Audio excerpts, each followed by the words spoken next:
नमस्कार, स्वागत है आप सभी का द न्यूज़ नाउ में। मैं ही आनेजा आपके साथ। पिछले 4 सालों में जम्मू कश्मीर में कितने टेरर अटैक्स हुए, उसमें कितने मिलिटेंट्स मारे गए और कितने ऐसे सिविलियंस रहे जिन्होंने इन टेरर अटैक्स में अपनी जान गंवा दी, सबके बारे में डेटा सामने आ गया है। मैं आपको बता दूं, बीते 4 सालों की अगर बात की जाए तो लगभग 761 टेरर अटैक्स पूरे जम्मू कश्मीर में देखने को मिले, जिसमें 1002 मिलिटेंट्स यानी कि 1002 मिलिटेंट्स ऐसे रहे जो मारे गए और 174 सिविलियंस भी ऐसे रहे जिन्होंने इन टेरर अटैक्स की वजह से अपनी जान गंवा दी। Union Minister of State for Home Affairs Nityanand Rai ने इसके बारे में राज्यसभा में जानकारी दी, जिसके बारे में ये भी बताया कि कितने सिविलियंस, कितने मिलिटेंट्स जो हैं इस पूरे टेरर अटैक्स में क्या कुछ नंबर रहा, सिक्योरिटी फोर्सेस का क्या कुछ नंबर रहा, इस सब के बारे में इंफॉर्मेशन शेयर की। मैं आपको एक बार फिर से बता दूं, 174 सिविलियंस जो हैं वो मारे गए, 308 सिक्योरिटी पर्सोनल्स या सिक्योरिटी फोर्सेस के हमारे जितने भी जवान रहे वो ऐसे 308 ऐसे जवान रहे जो इन टेरर अटैक्स में शहीद हो गए। उसके अलावा 761 टेरर अटैक्स हुए 2018 से 2022 के बीच, जिसमें 1002 मिलिटेंट्स ऐसे रहे जिनको हमारे सिक्योरिटी फोर्सेस और हमारी पुलिस ने मार गिराया। इसके चलते नित्यानंद राय ने इसके बारे में जानकारी दी और ये इंफॉर्मेशन शेयर की कि अगर बात की जाए 2018 से 2022 तक क्या कुछ सिनेरियो रहा जम्मू कश्मीर में, कितने टेरर अटैक्स देखने को मिले, सिक्योरिटी पर्सनल्स के ऊपर क्या कुछ इम्पैक्ट पड़ा और कैसा माहौल रहा पूरे जम्मू कश्मीर में। उन्होंने इसके बारे में जानकारी देते हुए ये भी कहा कि लगभग 626 एनकाउंटर्स हुए हैं इसी टाइम पीरियड में, यानी 2018 से 2022 तक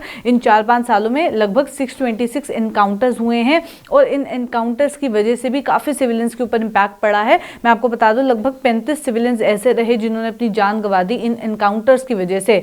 साथ ही साथ जितने सिक्योरिटी पर्सोनल्स या हमारे जो जवान रहे वो शहीद हुए इसी टाइम पीरियड में, वो भी उन्होंने बताया कि 308 सिक्योरिटी पर्सोनल्स ऐसे रहे जो शहीद हो गए इन्हीं टेरर अटैक्स की वजह से। हालांकि पाकिस्तान की बात की जाए तो लगातार इन्फिल्ट्रेशन की कोशिश जो है वो की जाती है, घुसपैठ की कोशिश की जाती है। वहीं आए दिन आपको ये खबरें भी मिलती होंगी कि टेरर अटैक्स हो गए या फिर ग्रेनेड जो है वो फेंका गया या आईईडी लाने की कोशिश की गई, आईईडी जो है वो बरामद की गई सिक्योरिटी फोर्सेज या पुलिस पर्सोनल्स के द्वारा।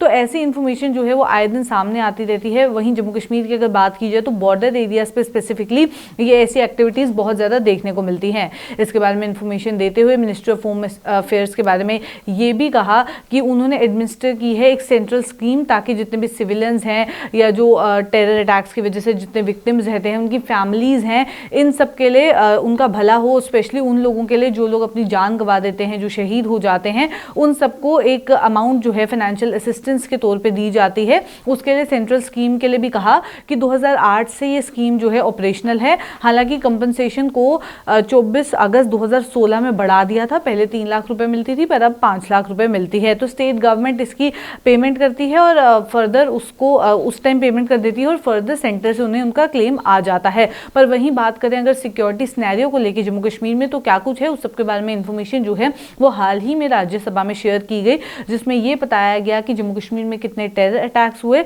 लगभग 761 टेरर अटैक्स पूरे जम्मू कश्मीर में देखने को मिले, जिसमें 1002 मिलिटेंट्स को हमारे सिक्योरिटी फोर्सेज ने, हमारे पुलिस पर्सोनल्स ने मार गिराया।